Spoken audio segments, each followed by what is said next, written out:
반갑습니다. JMTV 김채연입니다. 오늘 가지고 나온 차량은요, 7 시리즈를 가지고 나와봤습니다. 그 중에서도 G바디는 아니고요, 가성비가 괜찮은 금액적으로 부담이 적은 F바디를 가지고 나왔는데요. 그 중에서도 인기가 많았었고요. 굉장히 짧은 시기에만 출시를 했었던 그 바디를 가지고 나왔습니다. 앞에 디자인 보셔서 아시겠지만 2013년도부터 15년도까지 잠깐 나왔던 모델이어서 아마 많은 분들이 모르시는 분들도 계실 것 같습니다. 오히려 이 친구보다 이 친구 부분 페이스리프트 되기 전 모델을 더 많이 기억을 하고 계실 것 같습니다. 우선 해당 차량 같은 경우는 2015년 7월 등록에 8만 킬로라는 짧은 주행거리를 가지고 있는 차량이기도 한데요. 가격 일단 궁금하실 것 같은데 배너에 나와 있는 가격 두둥 확인되시나요? 바로 해당 가격에 판매를 하고 있습니다. 신차가가 이 친구가 1억이 넘었던 가격대에 놓고 본다면은 가격적으로 굉장히 메리트가 있다는 거는 알고 계실 것 같아요. 이 차량에는 크게 두 가지의 특징이 있었습니다. 하나의 장점과 하나의 단점이 있었는데요. 장점 먼저 보고 가도록 하겠습니다. 블랙 차량이다 보니까 아무래도 스크래치에 많이 취약할 수밖에 없습니다. 하지만 해당 차량은 최근에 오일 도색을 했나 싶을 만큼 완벽한 컨디션, 외관 컨디션에 있어서는 A급 컨디션이라고 보시면 됩니다. 앞에 라이트뿐만 아니라 보닛 앞에 있는 글라스, 그리고 뭐 핸더 부분이라던가 스크래치가 가장 많이 나는 범퍼 쪽 놓고 보시더라도 스크래치는 제로고요. 오늘 해당 차량은 스크래치가 제로이기 때문에 스킵하고 바로 넘어가 보도록 할게요. 그럼 두 번째가 궁금하실 거예요. 단점이 하나 있다고 했는데 그게 뭘까? BMW뿐만 아니라 모든 차량들이 갖고 있는 단점, 연식에 의해서 발생한 단점이 뭐가 있을까요? 땡땡땡땡, 정답은 미세누유입니다. 미세누유 같은 경우에는 쇠와 쇠를 용접을 하는 게 아니라 같이 붙이는 부분에 있어서 가운데 고무, 가스켓이 들어가고 거기에 볼트로 쪼여서 압력을 하는 방식이다 보니까 이 고무가 점점 열을 받고 식고 열을 받고 식고 하면서 경화되면서 딱딱하게 굳으면서 쪼그라들어요. 그럼 어떻게 될까요? 원래 간격이 예를 들어 3mm여서 고무가 3mm 간격이었는데 고무가 2mm, 1.8mm로 줄어들게 되면서 그 위에 간격이 생기죠. 그러면서 이 높은 엔진 압력을 버티지 못하고 부분적으로 미세누유가 발생을 하게 됩니다. 해당 차량도 엔진 쪽은 아니었는데 미세누유가 한 건 있었습니다. 동력 조향 장치였는데 궁금하죠? 안 볼 수가 없죠. 보통은 미세누유 있습니다라고만 얘기하고 스킵하지만 저희 정어모터스는 다릅니다. 하체 띄어서 어느 부분 쪽에 미세누유가 있었고 어느 정도인지 함께 보여드리도록 할 텐데요. 그럼 측면부터 먼저 보고 하부를 보도록 하죠. 우선 타이어 같은 경우에는 21년 48주차 타이어로 80% 이상 눅눅히 남아있는데요. 또 미쉐린 타이어이다 보니까 굉장히 내만모성도 좋아서 조금 더 오래 사용을 하실 수 있습니다. 주행거리를 많이 뛰시는 분들이 아니시라면 1년에 2만 킬로 정도 타신다면 한 1년 반, 2년 정도는 거뜬히 타실 수 있을 겁니다. 휠 가장자리 쪽 보시더라도 스크래치 없이 깨끗하게 굉장히 잘 타셨고요. 해당 차량 740 X드라이브 모델답게 서라운드 뷰가 들어가 있습니다. 잠시 후에 들어가서 서라운드 뷰가 깨끗하게 잘 나오는지 같이 함께 보도록 할게요. 보통 730과 740을 많이 고민을 하시는 분들이 계실 거예요. 별반 차이가 안 나기 때문에 고민을 하시는데 되게 재밌는 게 730하고 740은 다 동일해요. CC도 동일한데요. 근데 이 부분이 달라서 연비가 다르고 토크가 다르고 마력이 다릅니다. 그 부분이 어떤 부분이냐? 바로 터보입니다. 730 모델 같은 경우에는 싱글 터보, 740 모델들은 트윈 터보가 들어가다 보니까 마력, 그리고 토크 부분에서 월등히 더 높습니다. 안쪽을 한번 보도록 할게요. 안쪽을 보시면 브라운 시트가 들어가 있고요. 아마 15년식 모델이다 보니까 옵션적인 부분에서 많이 기대를 안 하셨을 것 같은데요.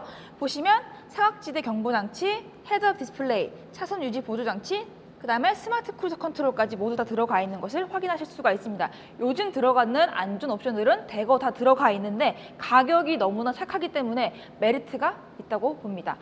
뿐만 아니라 안쪽이 블랙이 아니라 브라운이어서 조금 더 화려한 모습도 있죠. 그리고 앞쪽 도어뿐만 아니라 뒤쪽 도어에는 모두 다 소프트 클로징 도어까지도 들어가 있습니다. 자, 그러면 후미 부분으로 넘어가 보도록 할게요. 아까 연비, 토크, 마력의 부분에 대해서 말씀을 드렸는데 조금 더 정확하게 팩트로 말씀을 드리면요. 둘 다 2993cc 동일하고요. 연비는 730이 13.7 그리고 이 740 모델이 13.3, 0.4밖에 차이가 안 나기 때문에 실질적으로 별로 차이가 안 나요. 연비 생각보다 괜찮게 잘 나오는 편인데 왜냐면 730D 디젤 모델이기 때문인데요. 13.3으로 1만 킬로 주행했을 때가 112만 원. 112만 원밖에 들어가지 않습니다. 한 달에 10만 원씩 주유비가 들어가신다고 보시면 될 것 같습니다. 자, 근데 제로백 차이가 꽤 나요. 730 모델이 6.4 그리고 740 모델이 5.4. 생각보다 제로백 차이가 꽤 많이 납니다. 싱글 터보냐 트윈 터보냐 차이가 꽤 많이 나기도 하고 마력도 차이가 많이 나는데요. 아마 마력 차이가 가장 많이 느껴지실 것 같습니다. 258마력대 313마력, 300마력으로 딱 나뉘어지거든요. 보통 300마력이 넘냐 안 넘냐에 따라서 성능의 차이를 확 느끼실 텐데 해당 차량은 313마력입니다. 토크 또한 역시 다릅니다. 57토크 대 64토크. 힘, 스피드, 순간적인 순발력에 있어서 740 모델이 디젤임에도 불구하고 740 모델을 놓고 봤을 때 훨씬 더 월등합니다. 하지만 가격 차이가 별로 안 나기 때문에 여러분들이라면 어떤 걸 선택하실 건가요? 후미 부분을 한번 열어보도록 할게요. 안쪽 보시면은 이 BMW들도 그렇고 대형 세단들은 뒤가 넓을 거라고 예상을 하지만 생각보다 그리 많이 넓지는 않습니다.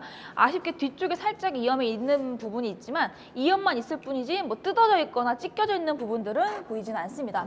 요즘 같은 여름철에 하단 쪽도 잘 보셔야 되는데요. 이 부분, 매트 부분이 젖어 있다거나 하는 것도 없고 수납 공간도 지금 깨끗하게 잘 비워져 있습니다.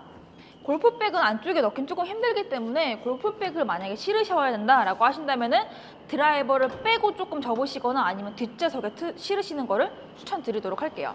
저희가 지금 측면을 한번 쭉 보여드릴 텐데 지금 저희가 계속해서 스킵하고 넘어왔던 부분이 바로 스크래치 부분인데 정말 말씀드릴 부분이 없어요. 자, 근데 해당 차량 궁금하실 게 있을 거예요. 보통은 벤츠하고 BMW는 뭐가 있죠? 롱바디냐 아니냐의 차이가 있습니다. 해당 차량도 롱바디가 아니라 숏바디요. 아, 그러면 좀 좁지 않을까? 라고 생각하시겠지만 전혀요. 한번 보여드리도록 할게요. 뒷좌석에 보시면 레그룸이 생각보다 꽤나 여유롭게 나오는 편입니다. 성인 남성분이 탔을 때에도 답답함을 느끼지 않을 정도이기 때문에 지금 B필러 기준으로 숄더가 넘어와 있죠. 그럼에도 불구하고 한 뼘 이상의 여유 공간이 나오기 때문에 키가 크신 분들도 편하게 탑승을 하실 수도 있고요. 뒷좌석에 열선 시트, 3존 독립 에어컨 모두 다 센터 터널 쪽에서 확인을 하실 수가 있습니다. 이 친구는 암레스트가 심플하고 오히려 앞쪽에 있는 센터 콘솔에서 확인을 하실 수가 있습니다. 자, 그 다음 보통 뒷좌석도 많이 타지만 2인 가족이라면 어딜 가장 많이 타죠? 조수석이죠. 조수석 사용감을 한번 보도록 할게요. 딱 봐도 굉장히 넓죠. 지금 이만큼 빠져있는 상태에서 2열 공간이 그 정도 나온 거기 때문에 좀 더 당기신다면 훨씬 더 넓은 2열 공간을 즐기실 수가 있습니다. 보시다시피 시트 컨디션도 굉장히 좋고요. 이 친구의 최대 장점 중에 하나가 바로 시트 부분인데요. 아까 운전석에서 말씀은 안 드렸는데 여기서 보여드리면 보통 앞, 뒤, 뭐 8웨이라고 해서 8가지의 포지션이 가장 많을 텐데 이 친구는 이 기능이 제가 제일 좋아하는 부분인데 이게 뭐냐면 이 어깨에 말리는 거 보이나요, 감독님? 보이죠? 처음 봤어요.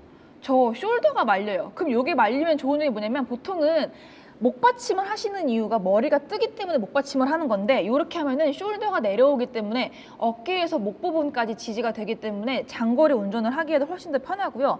뿐만 아니라 측면에 보시면 뭐 요추 받침대 그리고 볼스터까지도 조절을 하실 수가 있습니다. 볼스터가 빵빵해지고 줄어들고 지금 확인하실 수가 있죠. 볼스터 그리고 어깨 받침대 조절 모두 다 가능하고요. 그 다음에 당연히 허벅지 받침대까지 옵션 면에서는 조금 빵빵하게 들어가 있다 보니까 730, 740 고민하실 필요 바로 해당 모델 구매하시는 게 가장 좋을 것 같습니다. 그럼 운전석 쪽으로 넘어가 볼게요. 자, 우선 시동부터 걸어보고 시작을 해보도록 할게요. BMW 그리고 디젤 모델이다 보니까 조금 시끄럽지 않을까 생각하시겠지만 굉장히 정숙합니다. 7 시리즈의 이름답게 굉장히 정숙한데요. 문을 닫았을 때는 실질적으로 엔진 소리가 많이 들리지는 않으실 겁니다. 가장 크게 확인하셔야 될 부분이 아무래도 핸들 사용감일 텐데요. 핸들 사용감에 있어서 이 친구도 역시나 A급으로 점수를 주고 싶습니다. 15년식임에도 불구하고 앞쪽에 보시면 디지털 계기판 들어가 있는 거 확인 가능하실 거고요. 오른쪽으로 넘어와서 센터 디스플레이를 보도록 할 텐데 아까 제가 말씀드렸던 서라운드 뷰 같이 함께 보고 있는데요. 앞쪽에 보시면 흐릿한 부분 없이 굉장히 선명하게 깨끗하게 잘 나오고 있습니다. 이 친구는 BMW 같은 경우에는 어라운드 뷰, 이때 당시까지만 하더라도 어라운드 뷰보다는 서라운드 뷰를 더 많이 사용을 했었는데요. 그래서 이렇게 보시면은 앞쪽에 서라운드 뷰를 확인하실 수가 있습니다. 자, 이렇게 보시면은 후방 카메라와 측면 카메라까지 볼 수가 있습니다. 굉장히 독특하죠? 어라운드 뷰를 충분히 넣었을 수가 있었을 텐데 어라운드 빼고 전방 측면 그리고 완전 측면 후방 이렇게 따로 섹션을 나눠서 차량을 볼 수 있게끔 해놨습니다. 그리고 앞쪽에 보시면은 열선, 통풍, 시트 모두 다 들어가 있는 모델이고요. 키 개수 역시나 중요하실 겁니다. 키를 보시면 2개가 들어가 있는데요. 해당 차 키가 이제 서브 차 키로 사용하셨던 거고 메인 차 키를 한번 보도록 할게요. 메인 차 키도 보시면 키 케이스도 굉장히 깨끗하시고 키 자체도 아무래도 케이스에 감싸 있다 보니까 굉장히 스크래치 없이 깨끗한 모습을 보실 수가 있는데요. 간혹 손톱으로 이렇게 누르시다 보면 플라스틱이 깨지는 경우들도 많은데 그런 부분도 없이 굉장히 깨끗합니다. 아마 이미 730, 740을 알아보신 분들이라면 해당 차량의 옵션이나 성능에 대해서 너무나 잘 아실 거라고 생각이 듭니다. 하지만 그보다 중요한 부분이 있죠. 내가 중고차를 샀을 때 미세누유가 있다고들 많이 얘기하는데 그 부분은 정말 내가 감내해도 될 부분인지 많은 분들이 궁금해하실 것 같거든요. 하부 영상 어느 부분에 어느 정도의 미세누유가 있는지 보고 마무리하도록 하겠습니다. 보러 가시죠. 자, 지금 차 번호 보이시죠? 동일한 차 번호라는 거 0813번 740D 차량 같이 함께 보도록 할게요. 보통 가장 많이 누유가 생기는 부분이 이 디퍼런셜 부분이거든요. 후륜 베이스이다 보니까 디퍼런셜이 들어가는데 이 부분에서부터 누유가 많이 발생을 하는데 이쪽 부분에 보셔도 누유 전혀 없고요. 왼쪽 한번 보도록 할게요.